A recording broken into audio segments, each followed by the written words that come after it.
Hello guys, this is Chen from your home sold guarantee realty. So today I'm going to share with you guys a topic called owner moving eviction. So right now we have a coronavirus going on, and there is a lot of memorandum protecting the tenant to make sure the landlord that do not evict the tenant. Uh, but the situation is, so recently I met with a seller. So the seller has a home in Lake Forest, and the seller has a mortgage on it. So every month he's paying like a couple $1,000s in mortgage. And he had leased the home to a tenant, but the tenant hasn't been paying for 10 months.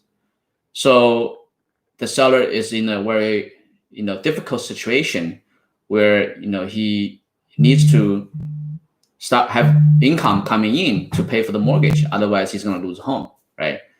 So that's why I want to share with you guys. I'm sure there's probably quite a few people, or landlord, homeowners, that has rental properties that's facing this kind of difficult situation. So I want to share with you this option that may be available to you. Again, but I want to be clear: I'm not a lawyer. I'm not an attorney. This does not consist any legal advice. It's just a informational piece. So if you need help or professional legal help, you should get an attorney, right? So without further ado, let's continue. Okay, so this option is called owner moving eviction. So I'm not sure if it's going to be available everywhere, but I know for sure it's available in San Francisco. So basically, because I'm a real estate broker, right? I help the seller to sell their home, and so with this rule, because without this rule, during the coronavirus pandemic, it would be hard to get the tenant out. So it would be hard for the homeowner to sell their home, but if the tenant is not paying and the homeowner has got to pay the mortgage, there's no way the homeowner can keep the home for too long before the bank's going to take the home, right? So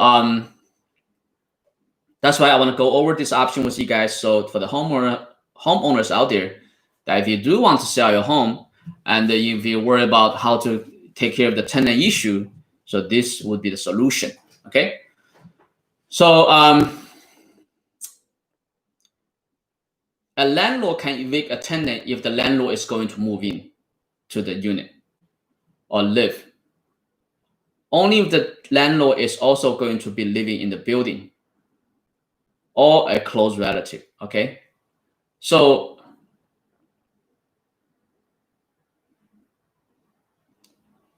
an OMI, which is called owner moving eviction notice, must be 60 days notice, except if the tenant has lived there less than a year. Then the notice only needs to be 30 days notice.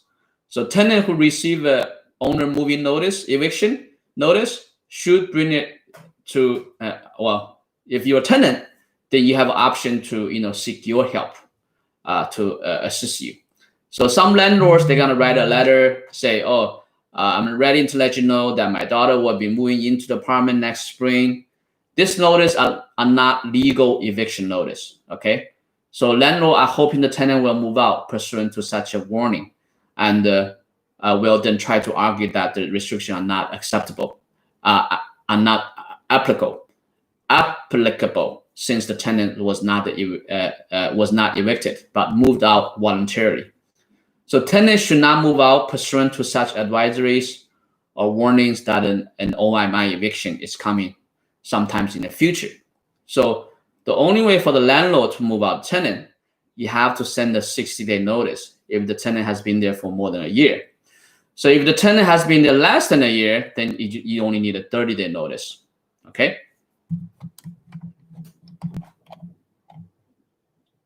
So OMI, so I'm going to refer to owner moving eviction from now on as OMI eviction. Can be fought on the ground that the landlord is not moving into the rental unit in good faith. So what this means is that if you're a tenant and if you try to fight this, then if you can prove that the landlord is not really moving in themselves, then you might have a chance. So for the landlord, if you truly gonna move in, then you will have a chance to get the tenant out. Okay. So there are some exceptions for this rule.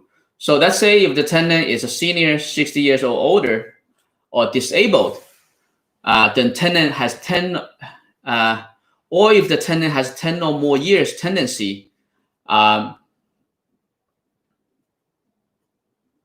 then you'll be hard for the tenant to, for the landlord to move the tenant out. So that's to say, if you fall into one of these categories, if you're a senior, more than 60 years old, or if you're disabled, then this owner moving eviction would not apply to you.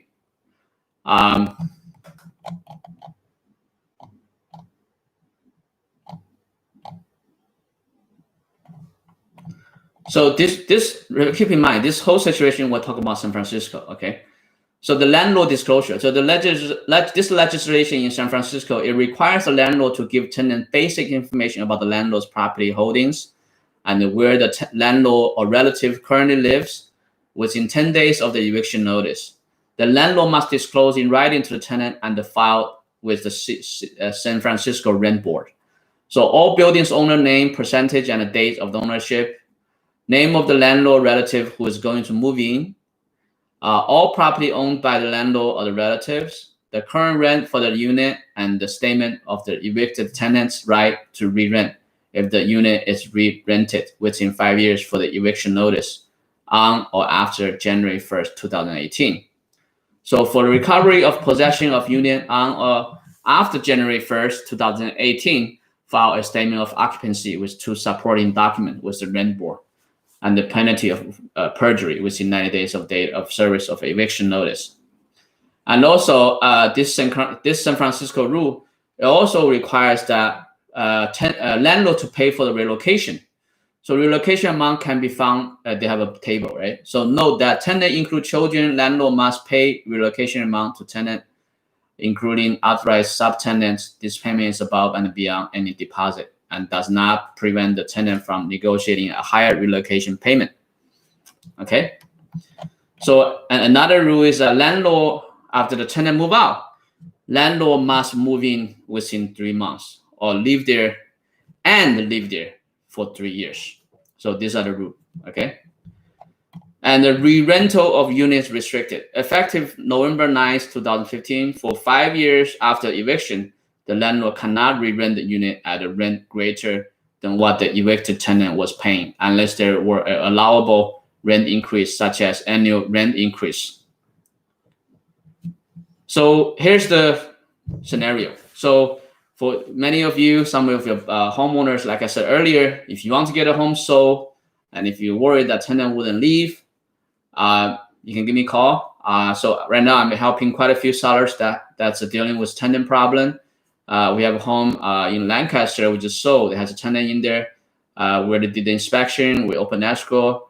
We're looking to pretty much to close the escrow. So I negotiated a deal with the tenant, cash for key. So there's always options, right? Because all this issue we're talking about is just money, right? So any problem that can be solved with money is not a problem, right? So if you have a home to sell and if you have a tenant issue, the tenant hasn't been paying rent, and if you want to resolve this problem, this issue, give me a call. My name is Ray Chen. My number is 626-789-5768. 626-789-5768. 3 reasons you should call me to get your home sold. Number 1, we have 50,000 buyers in waiting. Number 2, we sell your home for at least 3% more than the average agent. Number 3, we can sell your home 3 times faster than the average agent. And also, obviously, I can assist you if you have a tenant issue. I can bring in professional help. Not me. I'm not a lawyer, right? So I have lawyers, eviction lawyers that can work with me to assist you to resolve this issue. So my number is 626-789-5768, 626-789-5768.